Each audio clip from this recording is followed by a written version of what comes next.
We just have been really honored to host this event this evening, sort of the end of a very, very busy week in New York, Friday afternoon, but I think by the size of the number of your friends, sir, who are really out here, who would not miss this opportunity, I think it speaks the volumes that it should. I mean, I think many of us were here in this room together last year, and it was such a special event for all of us, and I know for Professor Yunus, so backed by popular demand, we're just so thrilled to be able to host you all here for this really, really special occasion.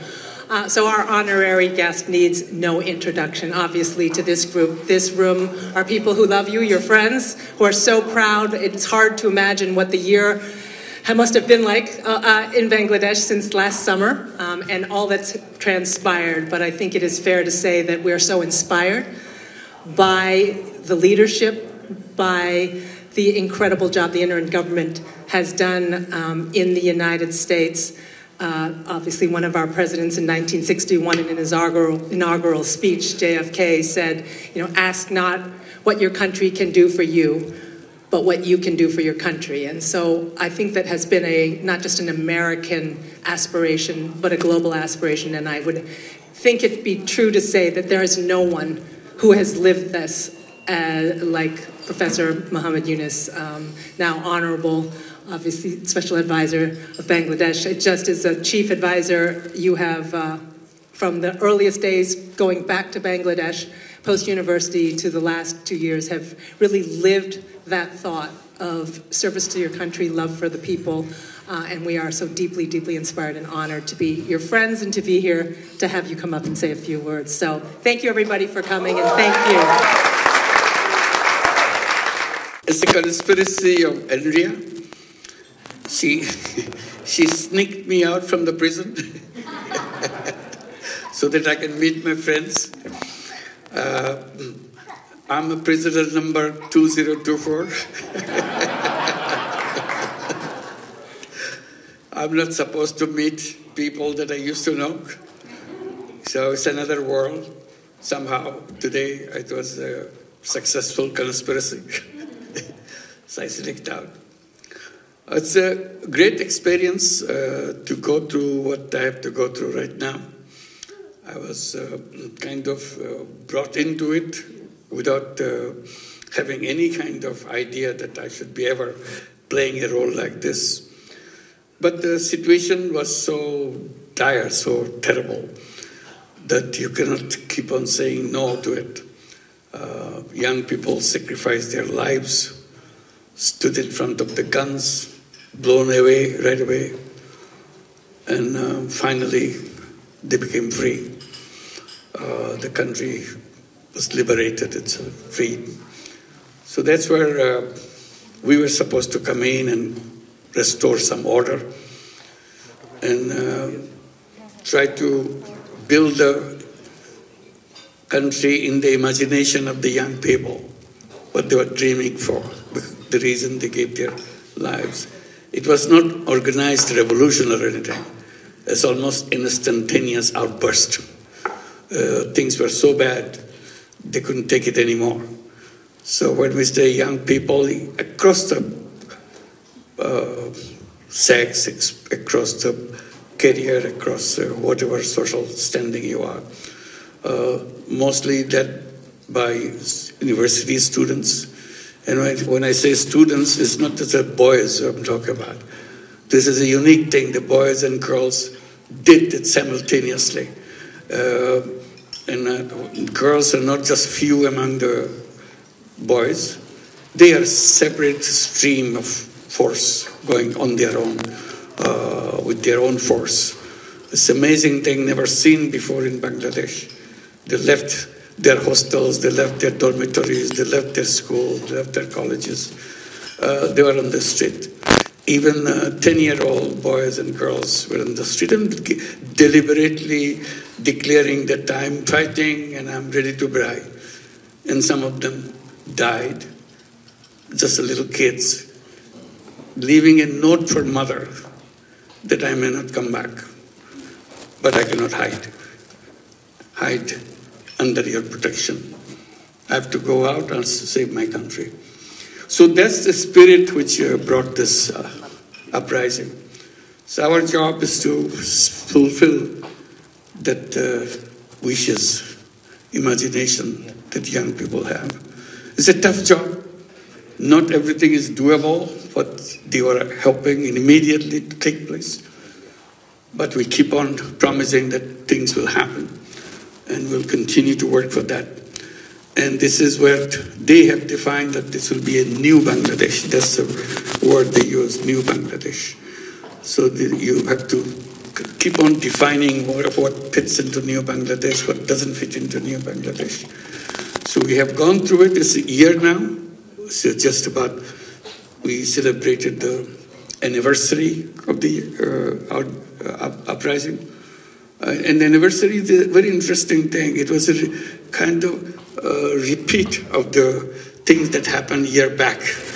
So you can vividly see right now in the comfort that the enemy is not there anymore, but this is what happened to all of us.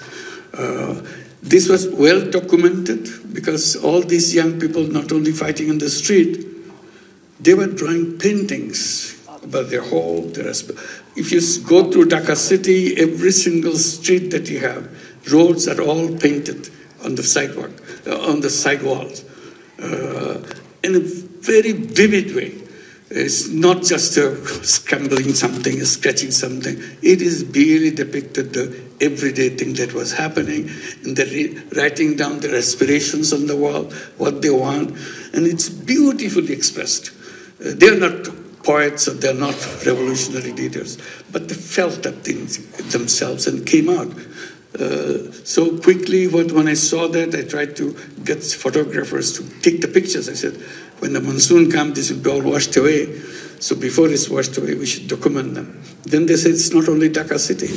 Every single town, every single city in Bangladesh, exactly the same thing happened. There was no planning for that. There was no coordination or what message you give. Everybody picked up his or her own message. It's the boys and girls, you see, painting was done the same way. So we took the pictures, put in the volumes. There's so many of them, so we couldn't put in the volumes because it's too much costly. So we put it on the videos and things to preserve for future. So in the anniversary, all these things came back again, and many new things which were hidden away, we brought it out again. So we'll see in 1 year how far you have come from the terrible thing that happened. So we are going through that, and new Bangladesh means reform. Everything that you did before was something terrible in those rules and procedures, and even in your national constitution. So the alleys, the roads that are already laid down somewhere in our system that a regime like this can emerge, that we couldn't do anything. So their ambition is to make sure you plug in every single way that any such terror government can come up again. So this is a very big task. So we're going through that reform, and then the agenda is for the justice for the people. So those who are perpetrators of this brought to justice and punished. And the third was election. So in the first anniversary, we announced that we are coming close to the third phase of election. So we announced the election date, which will be February next year. The first half of February, we fix up a date there. And we'll have the election to hand over the responsibility to an elected government.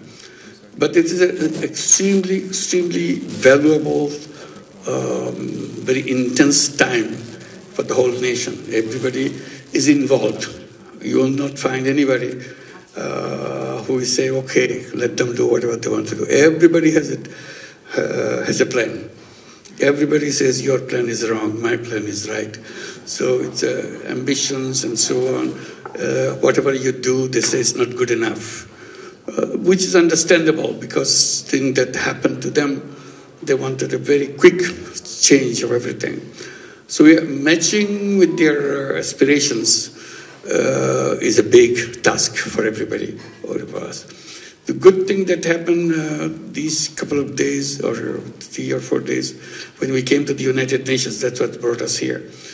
We brought the leaders of the political parties with us, so they can participate together, because usually political party leaders don't talk to each other. So we brought them together, and we keep on introducing them, whichever session we are going into. We keep saying that we are the outgoing government, they are the incoming government. They're all here. They are the one who will be running the government. And they look at each other, which one will be the... But good, they're very friendly. Usually they're not friendly in Bangladesh. Political leaders always keep on fighting. That's the spirit in which they work.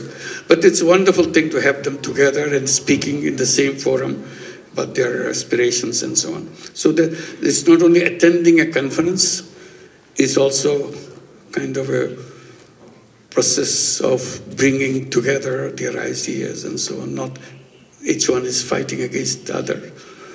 Someone says, there's a picture taken today at the United Nations. Someone said, this is the United Bangladesh in United Nations.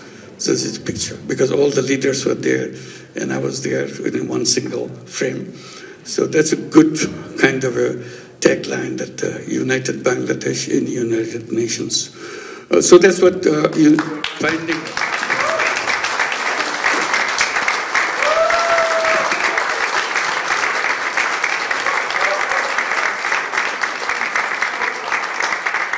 So it's a very significant moment in our history, what we are going through. Each day that we spend here and day they will be spending back home after this, very significant. And thank you, Andrea, for making this happen, to share our experiences. And enjoy the sneaky exit from my prison for a while. Thank you. Thank you. Thank you. Thank you very much. Thank you. Wonderful to see you all. Beautiful.